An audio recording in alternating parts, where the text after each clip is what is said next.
Man, y'all need to start tuning in to the YouTube channel, The Bengals Genius. Bengal Genius with you. Critical Thursday night football game as Joe Flacco era week 2 begins tonight. I don't know what happened at halftime, what adjustments were made, but last week against the Packers, he came out firing on all cylinders in the second half.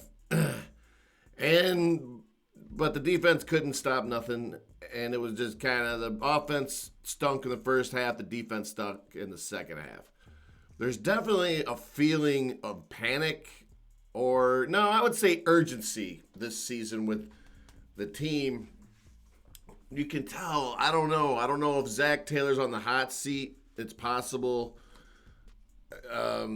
Just something they don't feel calm, but the years keep adding up that we've missed the playoffs. I mean, and tonight's everything. If they lose tonight, I would say it's pretty much over. You know, it can't be 2-5. Nah, that's it. Because other teams are the gap is starting to spread a little bit. Looking for that last wild card spot. The division is weak though, so if they could take the Steelers out today, that would be a huge one. I just can't.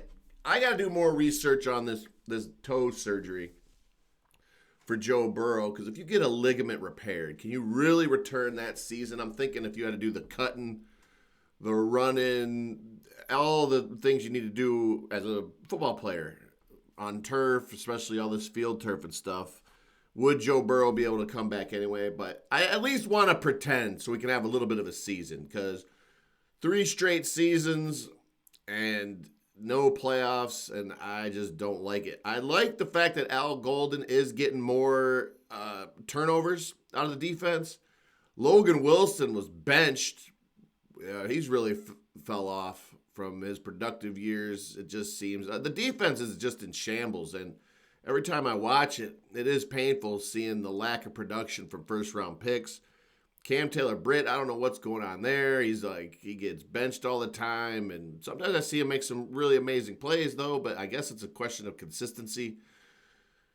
But what's funny this week, I thought, was that Tomlin, you could see Tomlin was annoyed with the Browns for trading Joe Flacco. It really didn't make much sense to me either, because Joe Flacco, he's 3-0 against the Steelers on Thursday Night Football, so he kind of has the Steelers number a little bit.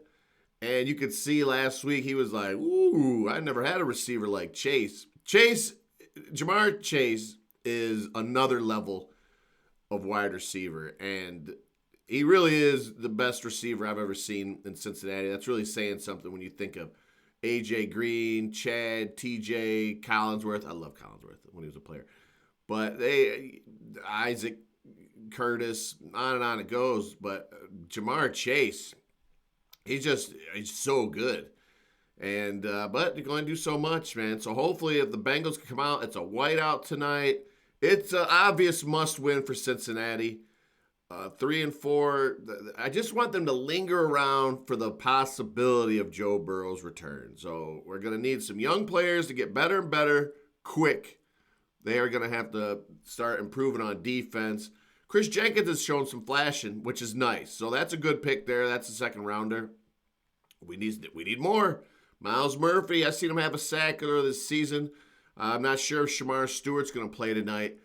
I just really feel that Flacco should be better than the first half last week. That was such a short turnaround. It was kind of amazing that they made that run in the second half. I mean, we're going to have to do the same formula that we did with the Bengals and Joe Burrow last year when they won the final 5, where you're just outscoring guys. Because I think the defense can get better as they get more familiar with Al Golden's system throughout the season, as well as the younger players develop.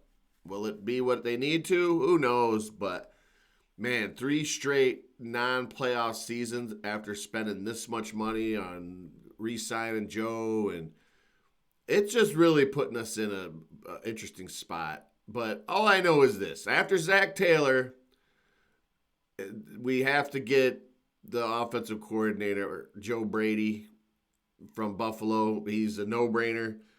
that's just going to have to be what it is if we can't get this turned around. I like Zach Taylor. I'm seeing him catch a ton of heat. The players seem to like Zach. I can see they get frustrated from time to time. He is kind of a nice guy. Maybe it's the play calling's too much for him. The offense definitely looks stale. But, of course, everyone's going to say, well, Joe Burrow is the one to credit for everything, which obviously he gets a tremendous credit. But never forget that Ryan Finley game on Monday night back in 2020 that really kicked off the Zach Taylor new Bengals era when they lit him up on that Monday night game. I couldn't believe it, and I'll never forget it. And I remember Juju getting blasted. That was great. He's still getting beat up all these years later. So let's do it. Let's watch it tonight. And let's go Bengals, Joe Flacco era. Maybe one game. Let's win a home game on Thursday Night Football. What do you say, Bengals? You with me? Come on. Let's do it, baby. I think the Bengals are going to squeak this one out tonight. I'm going to give them the edge 20-14. It'll be a battle of the old men.